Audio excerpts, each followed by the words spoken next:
Good afternoon. Hello there. Good Hey, afternoon. Nancy. Aloha, buddy. Aloha.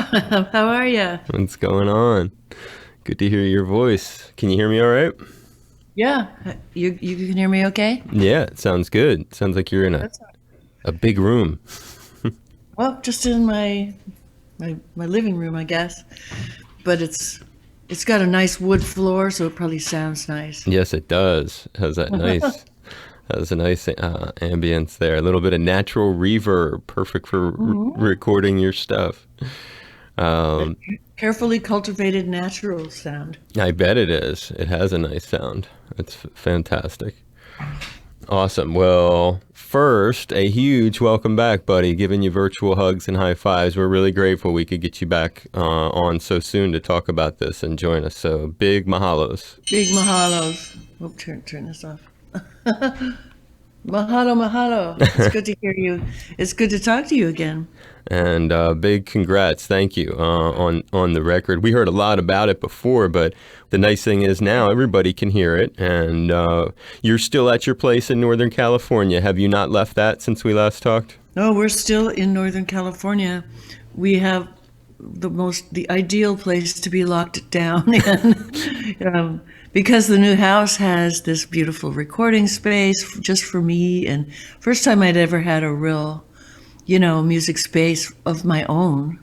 So, yeah, just having all my guitars just out there and the good mics and the amps just available. Just don't have to put anything away. It's all set. It's already set up all the time, and so I really had a blast, making this album in this space in beautiful wine country in Northern California. Perfect, perfect place. And last time you had explained the whole remote recording process, which a lot of the folks on this off the road series that we've been doing, as you can imagine, almost everybody has recorded in a similar way to you Yeah.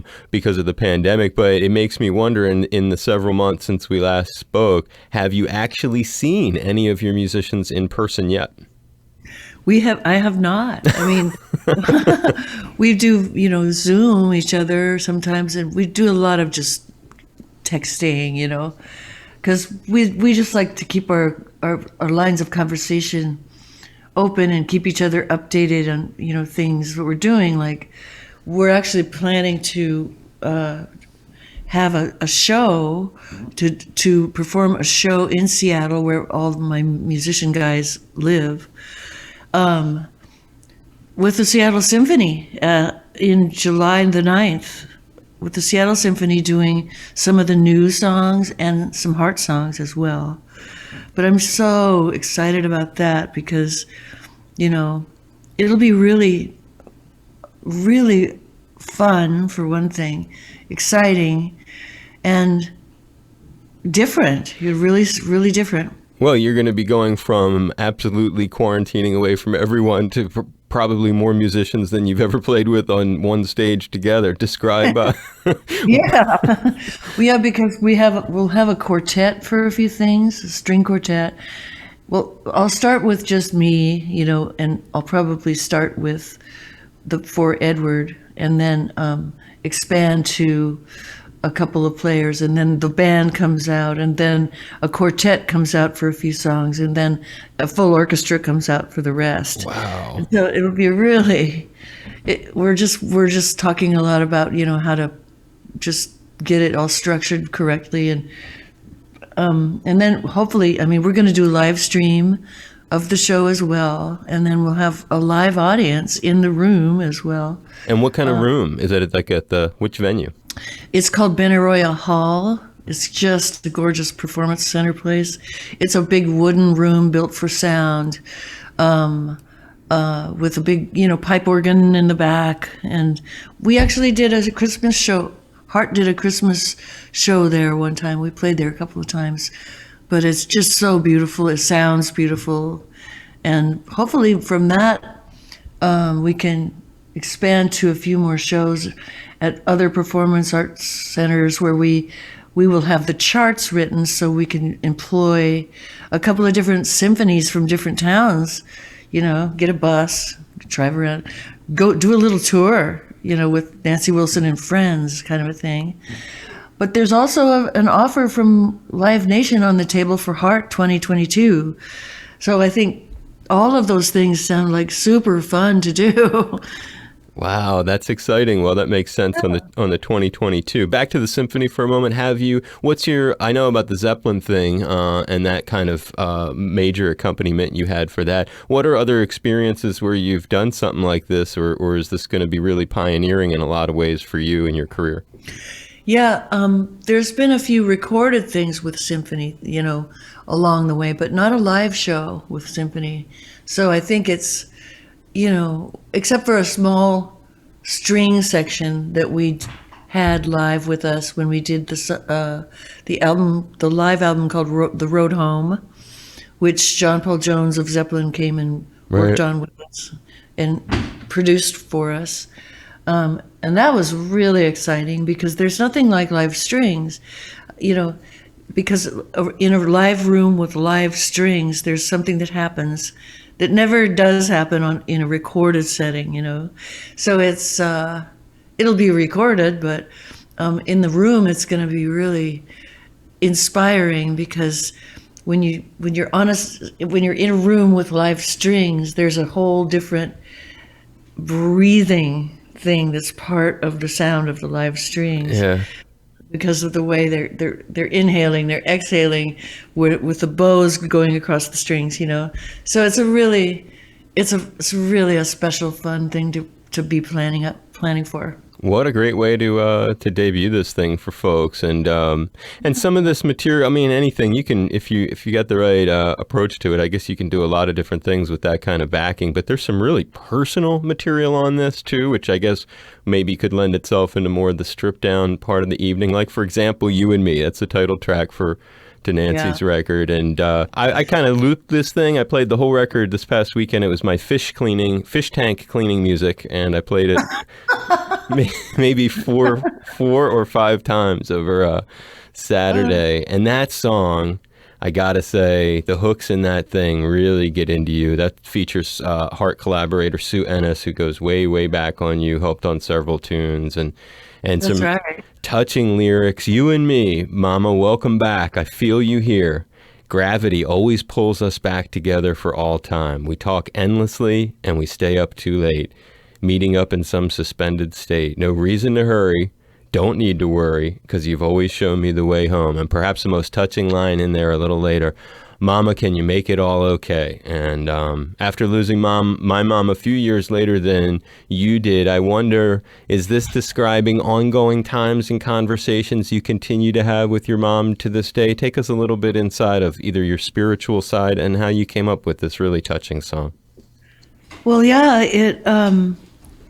when Sue and I have collaborated forever, and I knew her mom and she knew my mom really well. And, our two moms were completely, really opposite type moms from each other. I mean, Sue's mom, Pat, was very like Better Homes and Gardens and, like the den mother, hen mother, little hors d'oeuvre making, apron wearing, kind of like a clucking hen of a mom. And my mom was I always call her a steel magnolia because she was a military wife, Marine Corps wife, who was the mom and the dad in our family. So she was as the most nurturing nurse of a mother she could have ever been. She could also have the scariest war face you ever saw. So, nobody crossed her. And so when both of us lost our moms as kind of besties, we both, Sue had a song called "Follow Me" that was really a beautiful piece of music. And I had words after I'd actually had a nice dream about my mom where I got to feel like, when I woke up, I got to feel like I'd really been there, with her. We'd had this really cool conversation outside of Gravity, and where she was reassuring me that as scary as the pandemic was, that everything was going to be all right. And she was going to be there for me and take care of me like she always did. So when I woke up from that dream, I was like, oh my God, she was there. She was helpful. She was helping me. She was being my mom and, mama. Yeah. And so when I talked and I wrote a bunch of words for that after that, and then I went to Sue and I said, what was that mom song you had? Play that for me again, because I remember she played it for me beforehand, which made me tear up. And so I said, well, I have these words, and I think that would be a perfect hybrid of a mom song to put together, which we did. And so, we added You and Me and Gravity was my title. And so we added parts of my words to parts of her words. And when I recorded it, I said, the way you sang it on your demo would be the perfect sound to sing along with my voice on the final version. So she kind of shadowed me singing. We have similar tonality. Yeah, so it's rich. It's got air, and it's got, it's atmospheric, and it's conversational. It's very personal. So when that kind of turned out the way it turned out, I thought it was so so dear and sincere that it would be really revolutionary in a certain way to use it as the title song, because it's so personal. Yeah. It's like brave to be that intimate. Yeah, that's a great word, revealing, I was going to say, but yeah, the same thing. And it's just powerful because it's something universal too, because even people listening, let's say, who don't even know Hart or Nancy Wilson, they know their mom. They know what that connection is like, if you know what I'm saying. It's like it's good it's right on time for Mother's Day, right, as it turned out. But no, I like that. And it made me think of, and Lois is your mother's name, which we did not mention, and her nickname was Lou for Lois, and but Sue's nickname, Mom's nickname was Pat for Patricia, so it's Pat and Lou's song. Pat and Lou's song. When you think of you had an incredible life. You got to accomplish a lot professionally, and when you think of the things that you got to share with her, sometimes I try to think of it, what are the things I most value, the experiences that I got to have while my mom was here on the earth. Maybe there are a lot of different kinds of life experiences, but are there some about where you can remember like your mom shining that look, like looking over at you going, I can't believe, my Nancy has done this, and here we are together kind of celebrating it or marking this moment of accomplishment in her life? Oh, for sure. She was a proud mother, and she became the president of the Hart fan club, and she would actually personally handwrite letters in response to fan letters that she was going through with a little team of friends, and she would proudly say, "I'm Hart's mother," and she was a real she's a very inspired and spiritual person. She was a self-taught historian who mainly was studying comparative religion and the beginnings and the cradle of civilization kinds of things. She went back to Greece and she studied ancient history, and her biggest dream was to go to Greece and see the ancient cities and walk through the ancient streets of that and look at things and touch things that were thousands of years old. And so she had that great inspired influence on me. I feel very spiritual as a person too, and I think the spirit is something that never stops. I mean, it goes on. It's like when you see a dead tree grow a new living tree out of its dead roots. It's kind of what I think about spirituality and life and death. I think there's energy that transforms to other energy. It never just stops in the black, in some blackness somewhere. And it's kind of a higher spiritual conversation that I like to have with people, because I think, really organized religious belief systems are good for a lot of people, good for most people, helpful, really good tools to, feel safe, when you're approaching your mortality in particular. But I think there's just a spirit that it gets to be free. And like, for instance, when I have these dreams sometimes about my mother, I'm like, yeah, I saw her, she was there, and I was lucky enough to see her again. I mean, I think with people that lose a parent or someone they, had a huge relationship with, that they had a rough, a rough time with, or there was negativity in the relationship.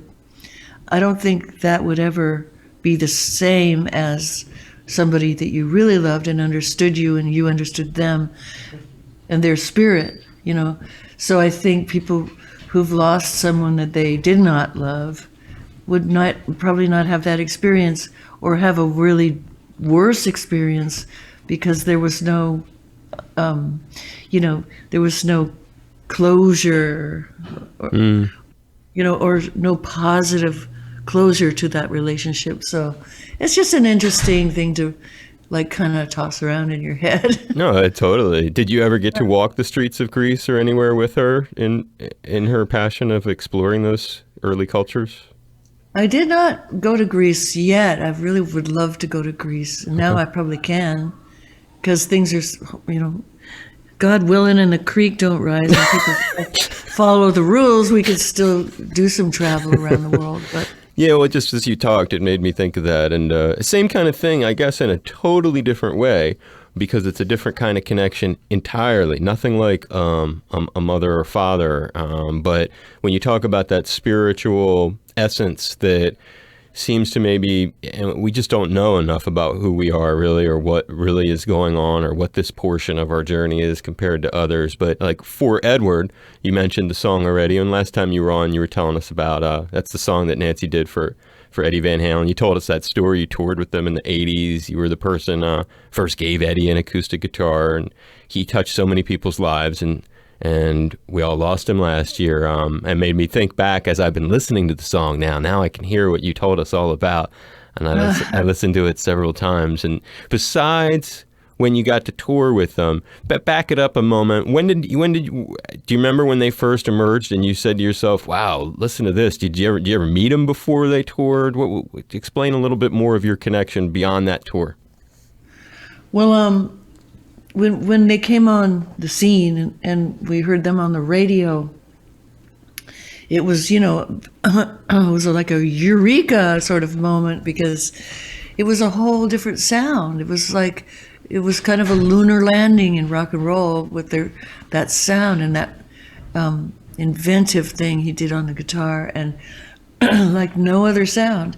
And so and seeing their videos and stuff, and seeing what kind of like jubilant joy was always coming out of that guy, Eddie.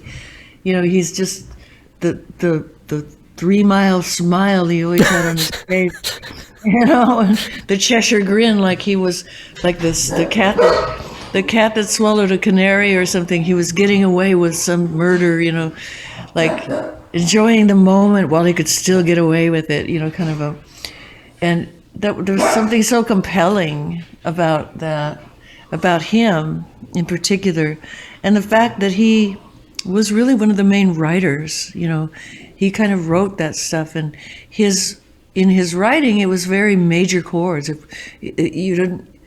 I can't really think of a like a bluesy, chord structure where it's the minor key. It's always been this like, jubilant, strident and jubilant, joyful, major structured melodic stuff. So when we were, I think some festival or another, we were there, and they were like the brothers and the sisters. Hey, we're meeting each other and we're hanging out, and you know, the two brothers and two sisters, and come have a drink, let's celebrate. And so we went to the bar in the hotel, and they were like, try this drink, and it's like, it's a kamikaze, right? So we're like, whoa, that's a strong drink. Whoa, how do you drink so many of those?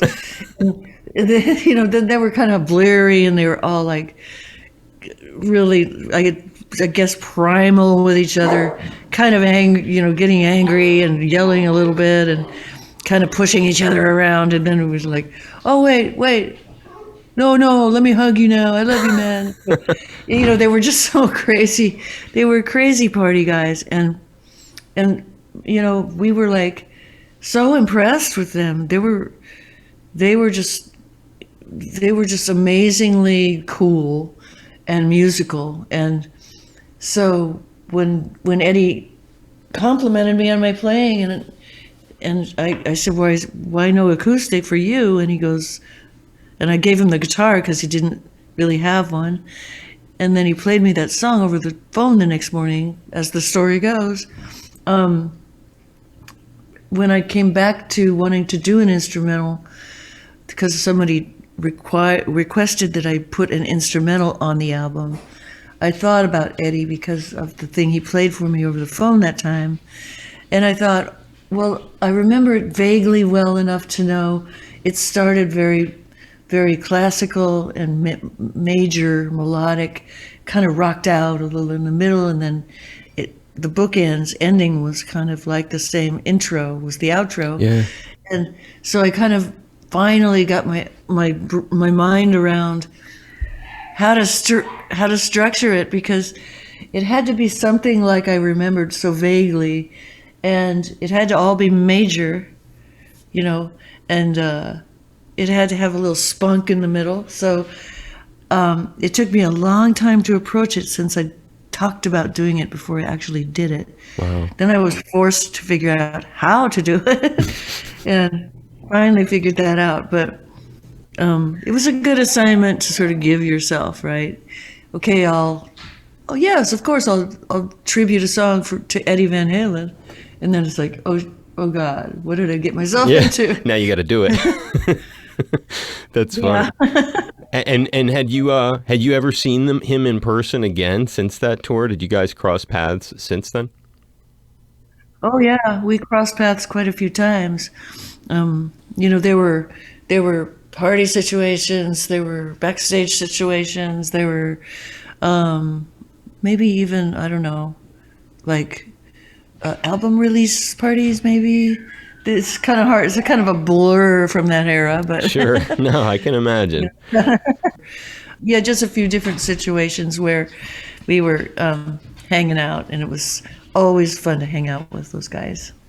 You have you have a mix of like both touching and, I mean, it's funny how that song does, when you listen to that tune, it's neat because the little bit of riffing and stuff that you do, and the sound that you get on that recording of the For Edward song, by the way, the guitar just sounds so good on that thing. And there's a couple of these mellow tunes.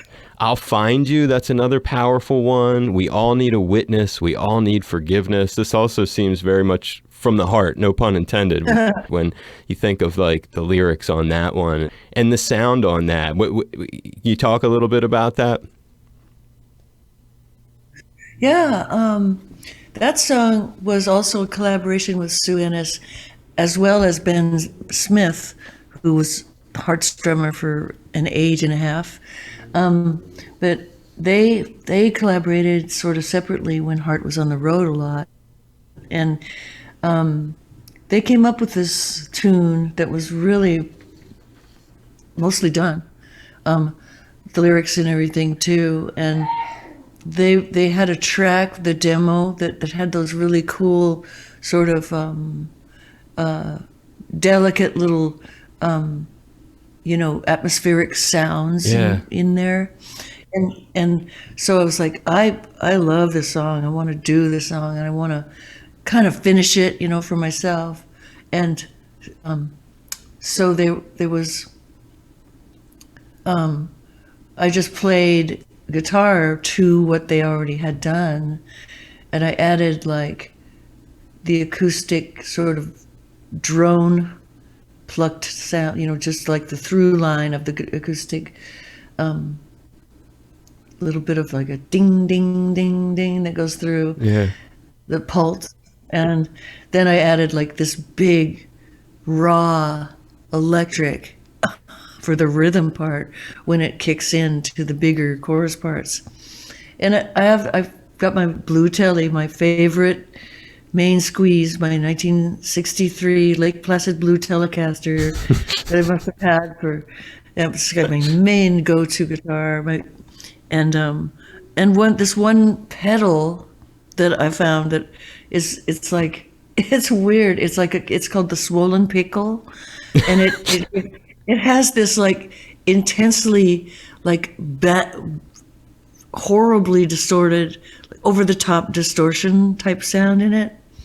But when you put it on top of like pristine stuff and underneath the pristine, the sound of that just like pulls. It's like pulling out stops in a pipe organ or something. It's like rah, So you wouldn't like the sound of it by itself, But mixing it with other stuff. but in the context of the way that song is so light and airy on the top, it brings a big powerful muscular sound to the bottom. And so I was really happy how that punctuated the meaning in the song, because it's really a strong statement for, the lyrics are really a strong statement about I will be there for you unconditionally, and I love the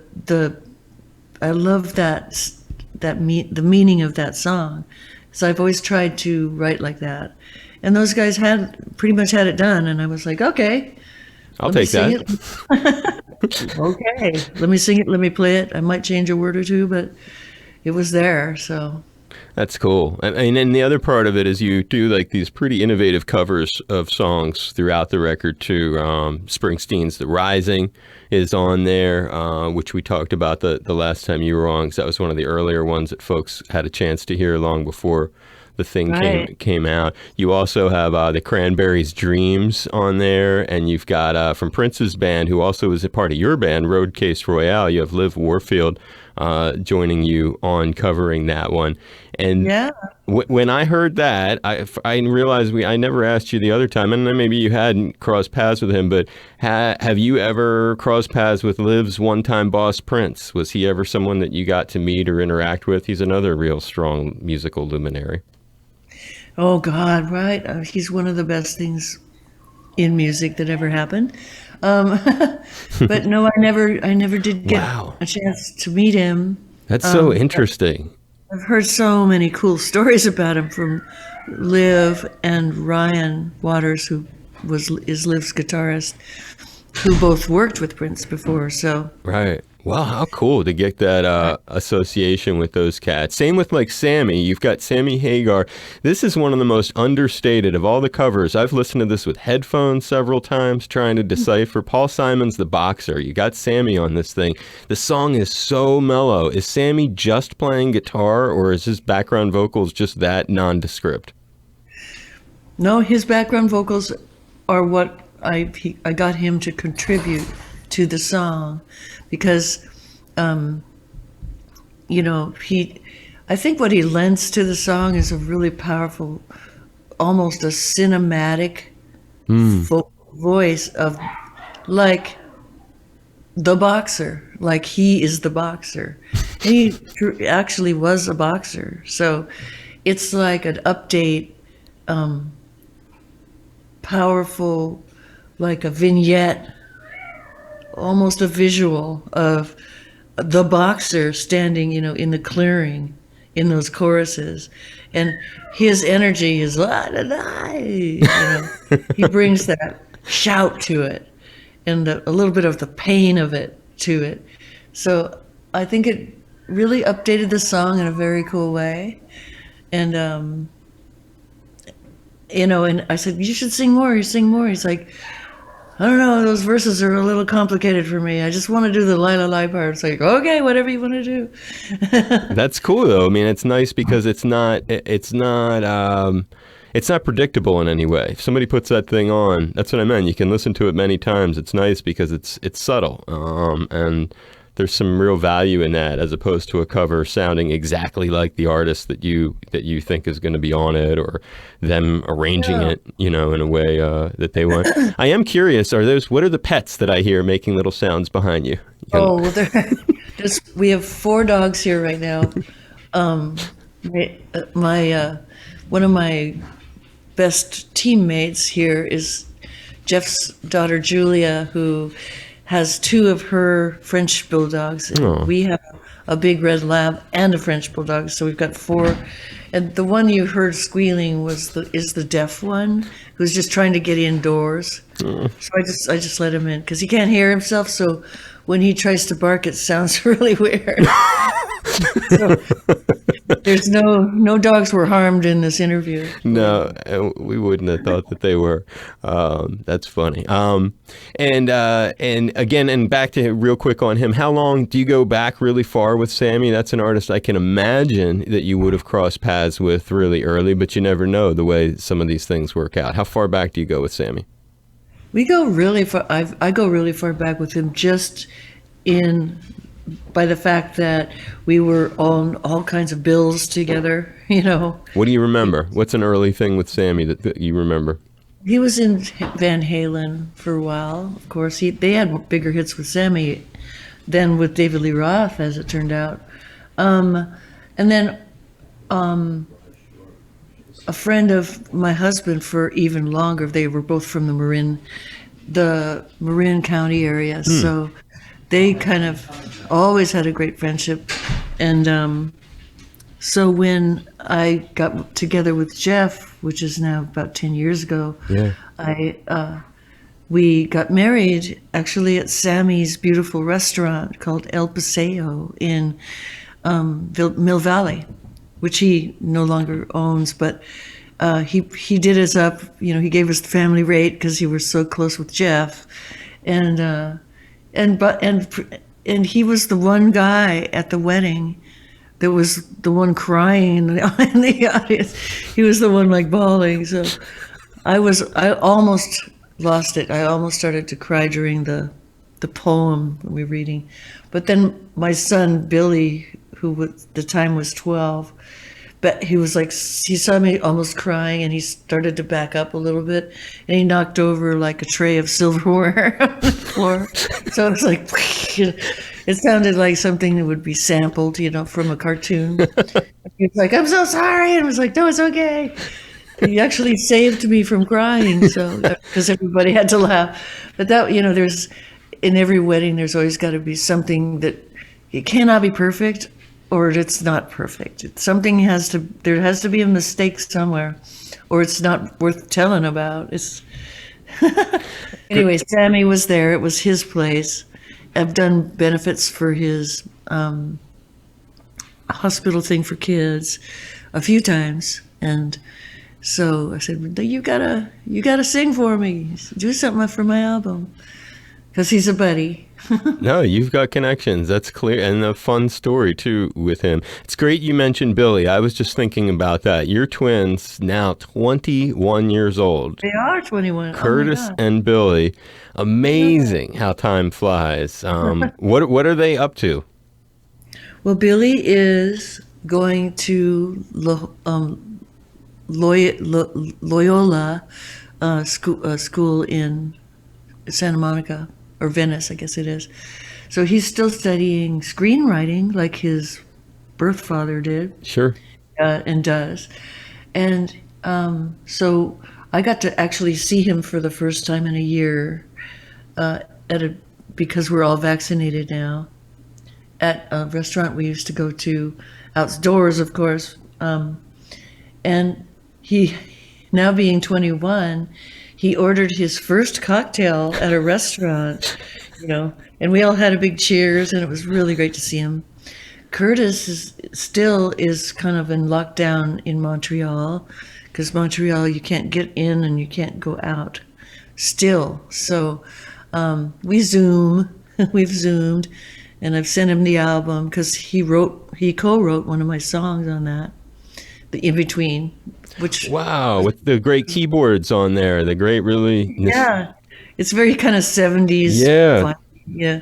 But he had a poem that was a school assignment, and he always had that sort of, contrarian humor. So he wrote these words that really kind of took me by surprise. Like, how fun is that? How whimsical is that? And now, even more so after what we've been through the last 4 years, I had those in my notes. It's like, I got to make a song out of this because it's really more, it applies, it's more meaningful today than it was when he wrote it as a lark. Now it's like, if you're only thinking in black and white or wrong and right, try a bigger lens, my friend, because, it's how people have been so marginalized and divided in this country for a little too long. That's a great use of, I mean, that's so cool that he has that role in the tune and guiding it in terms of the words too, and that you have the great vintage, like the Hammond B3, I guess it is on there. It's kind of like Anne's new stuff. We just had Anne on the show last week, and Anne, she has a whole bunch of Fender Rhodes and Hammond B3 all over the record. So when the In Between came on, I was like, whoa, listen to that. Right. Because you don't hear it everywhere. Kind of thing. No, it sounds vintage and a cool. It's a new again That's right. vintage. Yeah, it's all new again, all over again. And it's great you mentioned Montreal because that's so funny that's where your son Curtis is, because due to both your Canadian label when you started and first songs breaking on Canadian radio, I read, and I hope it's not wrong, but I read that among your first early major gigs was actually opening for Rod Stewart in Montreal, and that there was a little story behind how that happened. Oh, for sure. Yeah, that was our first big stage experience. And because Montreal had been playing Magic Man, I think, and the first single, I think, from the album, if I'm not mistaken. But they were playing it on the radio, and we had been up around Vancouver area doing a dinner club, playing in a dinner club called Lucifer's, where they had all these these stupid rules. Like there was a posted sign on the wall in the dressing room that said, matching uniforms are suggested, no chewing gum, no swearing on stage, the more disco the better. And so, and no navels shall be seen. So, so we were really like, because we were rebellious rockers. And so from the stage one night, Anne commented on the dinner. They had, those big, silver bins full of food that you could serve yourself with the ticket price. You could get the sterno heated food, right? Right. So so one night she goes, "Wow, I hope you like the food, because I thought it tasted a lot like Lysol myself." We were immediately fired, like, "You're out of here." Probably not even paid for that show. But lo and behold, we had a phone call same day or evening to see if we could come across the continent to Montreal to open for Rod Stewart in a couple of days. So we're like, we'll be right over. So we took a sleeping train. Wow. And a couple of days later, we were in Montreal, and we played that show. It was huge, like a big auditorium, performance arts or some kind of big performance place. And the people, when we started with Magic Man, they lit up their lighters because they knew the song, because they had been playing it there unbeknownst to us. So it was like one of the most thrilling moments, being on a big stage, being super nervous, and then being welcomed with, like, you know, a constellation of lighters out of this big audience. It was like, oh my God, this might work out after all. That's great. That's and did you get to meet Rod that night or no? He was kind of to himself a lot, Okay. but we kind of genuflected at him as soon as we had a chance, you know. That's funny when you say that about like that moment of realizing, wow, this might work, I think is what you said. And I was going to ask you the similar while you're thinking of that time frame, because it's a great moment to think about that, because here you are doing your first ever solo album after this entire career that sort of enabled it, set you up for it. When you think back to that era, when, besides that moment, were there other moments when you first realized, wow, Heart is actually going to take off? This is going to be a full-time thing for us. Yeah, I mean, it just kind of started to snowball with the first record, region by region. And we took, you know, we took a rent-a-car to every region, to every radio station, and schmoozed with every DJ there, you know. And then the guy that drove us around, the marketing guy, you know, we said, go sit in the car. And then he'd do the payola thing, you know, after they played our record. And so in an old fashioned sense, we were actually like Coal Miner's Daughter, if you've ever seen that film. Yeah. We went to every radio station and camped out basically to get our album, our song, single, or the album played. And you know, we were young enough to survive that, but it was working region to region. Like New York was the last place that ever liked Heart, but finally we won them over, and we showed up in New York, and we did stuff in New York and showed our wares. And so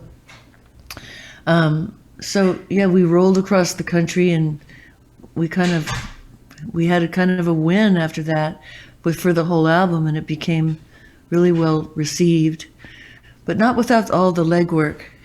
Right. It sounds like a ton of it. Were there other memorable artists that you guys opened for in that same time when you did the Rod Stewart? Well, around that time, we were still doing some opening things around in Canada mostly. We opened for ZZ Top, which in Canada they call them ZZ Top, because Z is the Z. Yeah. In the Canadian alphabet, that's Z, you know. Like the British. Yeah, like the British. And, you know, bands like, let's see, April Wine, which is a Canadian group.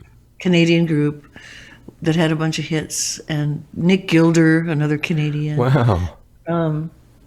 He did Hot Child in the City. Yeah, you know. totally remember that. Yeah. Of course. And then we got a lot more festival work, like opening for the Beach Boys, Eagles, you know, a whole bunch of bands that were those festival bands, you know, Ted Nugent, Head East, Allman Brothers. Wow. Allman Brothers and Heart on one bill. Well, there was a lot of openers, including us, on those big bills. Right. Yeah. Festival kind of things you're talking. We got to watch a lot of bands, you know. Like Cal Jam 2. Do you remember that? Ann and I were talking about that, and we were wondering if there was a bigger show that you guys had ever done than that one. I don't think so. I mean, there were a sea of faces that went beyond the horizon, and relay towers, you know, placed two or three back, so that they could hear it in the back, in the outside. And yeah, it was just one of those days where, you know, it was just unbelievably huge, and the pressure was really on, and you had to kind of train yourself to look larger than life from any kind of an indoor situation where you wanted to raise your arm and your fist and kind of flail around in a big sort of. You danced a lot. I've watched the video of you. It's great watching you dancing around on the stage at that. I call it rocker size. Yeah. That's so funny. I also just watched that appearance you did in Fast Times at Ridgemont High. I don't know if people even remember that. It was such a cute, very quick appearance in that. Do you remember doing that? Is any fun story of doing? You were the beautiful woman in Car, as I recall. Right. Well, I remember the reason, like I'm not an actor, and I realized not to, at first of all, it's too early for me. And second of all, I didn't know how to act, but I knew I had to laugh at the guy in the other car. So what I thought of was, at the time I had to make myself laugh, I did a rerun in my head of I had a convertible Thunderbird Continental Kit porthole car, just like in American Graffiti. It was the same car, and in the back window it was the dog that I had at the time. It was a little fluffy dog. If I turned a corner, she would slide across the back, and so I could see her in my rearview mirror as I was driving forward, and then turn, and she'd kind of slide back the other way across my rearview mirror.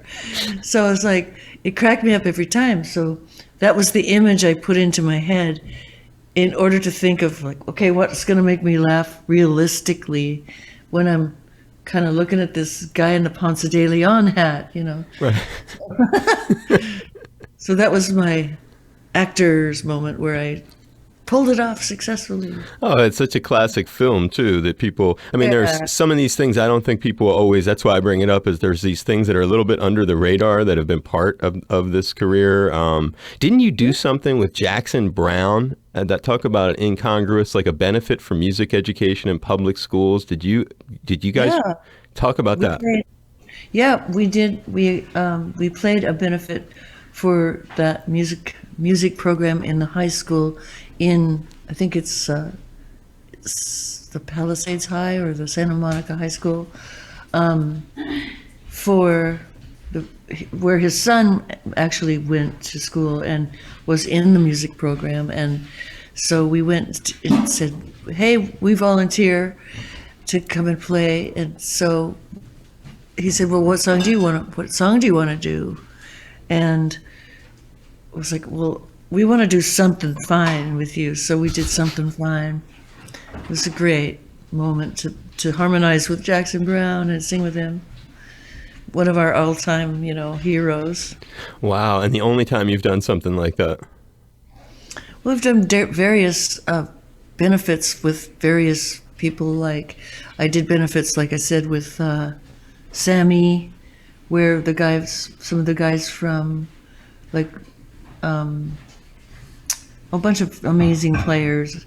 Some of the guys from Doobie Brothers were involved, and Yngwie, I think Malmsteen was in one of those, and there's just various players, like in various situations where we all. Oh yeah, the Hillside benefit we do every year. We try to do every year. I did it remotely. I Zoomed it this year with Baby John Stone from Elton John's band and John Mahon from Elton John's band to benefit underprivileged children. So we did a version of Mona Lisa's and Mad Hatters. Wow. Remotely. And so I did that before for Hillside benefit, Hillside School benefit in Pasadena. So there's really good causes all over the place that I've been, pretty interested in doing. It's just neat when you have something that seems totally incongruous. Like I had not even been aware that you and Jackson Browne had played together. That was just a one-day thing, but yeah, we had a rehearsal, like a sound check, and then we just did it, and then we were done. But it's a good. It's also a good way to keep warmed up if you haven't been on the road for a while. You could, get ready to do something like that. It always helps you stay warmed up. But before we wrap it up here, I had not asked you, and I've been curious. Have you, with such a Anne has done a few solo things over the years, and which you've even contributed to. And this, your first thing, have you given her a copy? Has she given you feedback? Do you have any kind of like impression from her what she thinks, or how does it work when you guys do something like this? Do you kind of give each other space? What's the thing on that? Well, she's doing a lot of her own stuff, which I think is great stuff. And when I did the Roadcase Royale album, she commented on our first song, Get Loud, which she said, I really like that song. And then when she heard The Rising, she goes, way to go on The Rising.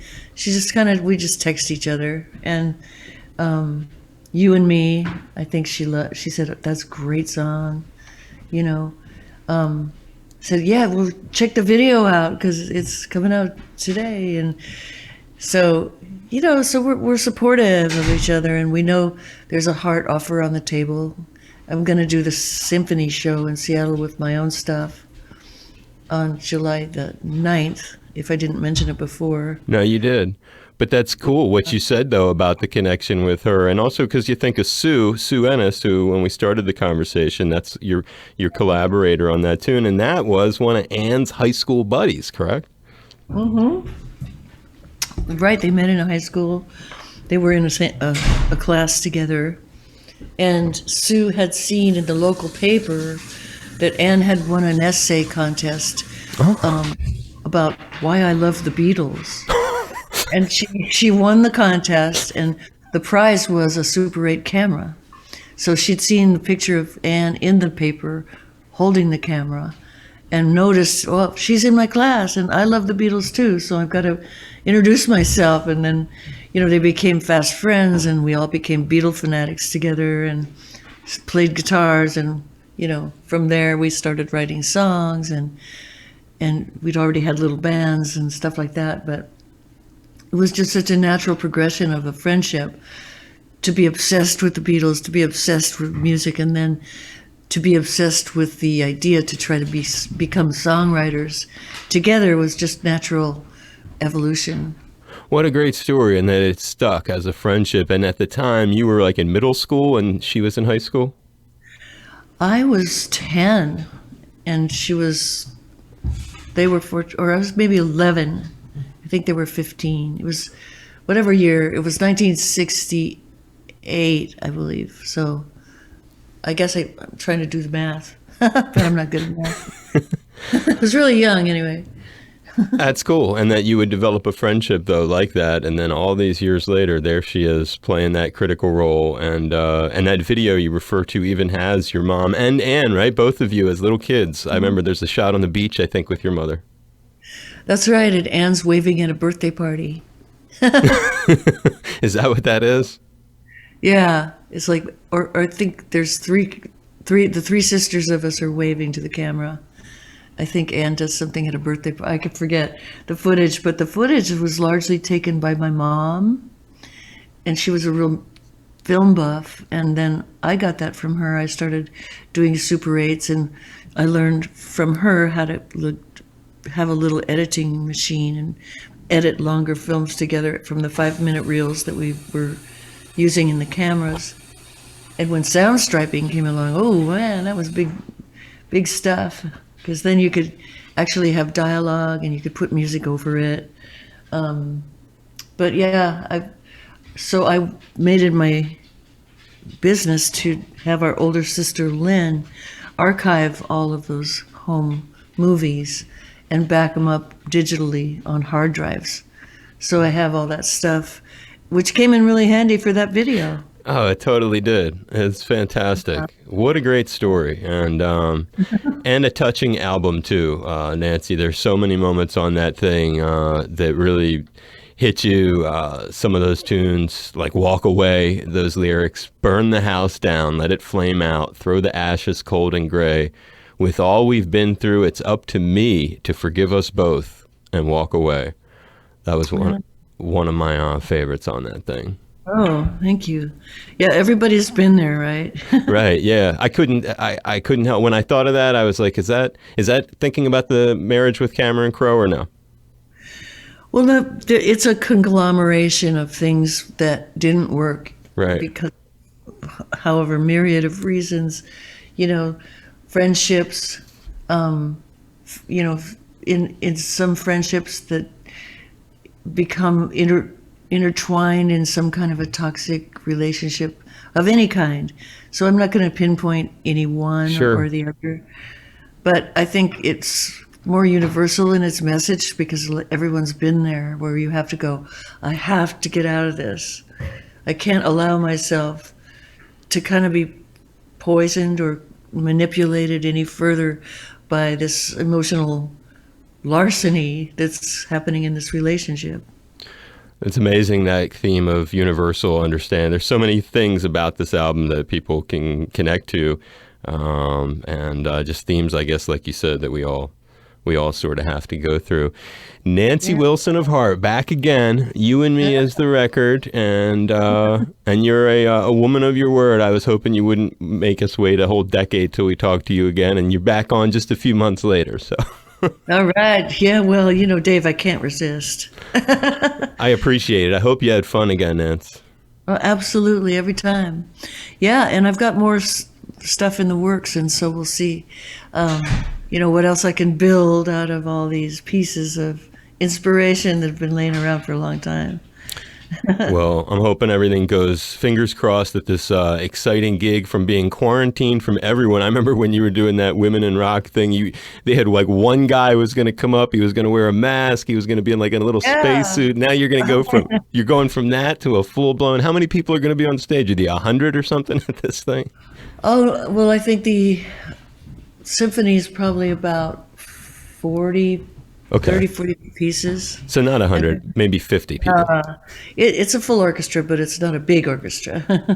Right, but it's still a lot of people. Not the Boston Pops, let's put it that way. Well, it'll be great. I hope it goes well, and we'll hopefully catch you on the flip side of that, and wish you a whole lot of success in all of these endeavors for you and me. That show's going to stream live on July 9th from Seattle, just so you know. So we can watch it, you're saying? Yeah, you can watch it, yeah. We You can can be part of it. Exactly. I love that Right. kind of talk. Well, thank you again. Glad to hear your voice again. You're welcome again. Aloha, my friends. It's Nancy Wilson of Heart. Yeah, I'm back for another fundraiser here on HBR. And that's because I have a special place in my heart for Hawaii. One reason is Hawaii Public Radio. And another big one is my buddy, Dave Lawrence. It was a lot of fun to return to Dave's Off the Road series. And I'm sending all our members a big mahalo. And everyone else, I'm sending you a bill. But seriously, mahalo for doing your part and becoming a member. Okay, and I'll catch you next time, so stay safe. You're an animal. High fives, hugs. Pet a dog or two for me. Oh, will do. Yeah, they like to be part of it. Oh, you liked having them as part of it. It was great. And what's their names, real quick? We have Wally, we have Winston, Gatsby, and Lucy. And your two are which ones? Wally and Gatsby. Nice. Awesome. Much love to all of them, and to you, Nancy. Big hugs and high fives. Stay safe. I mean it. Okay, same here. Thanks so much for having me. You're welcome. Talk to you again soon. Aloha. Talk soon. Aloha.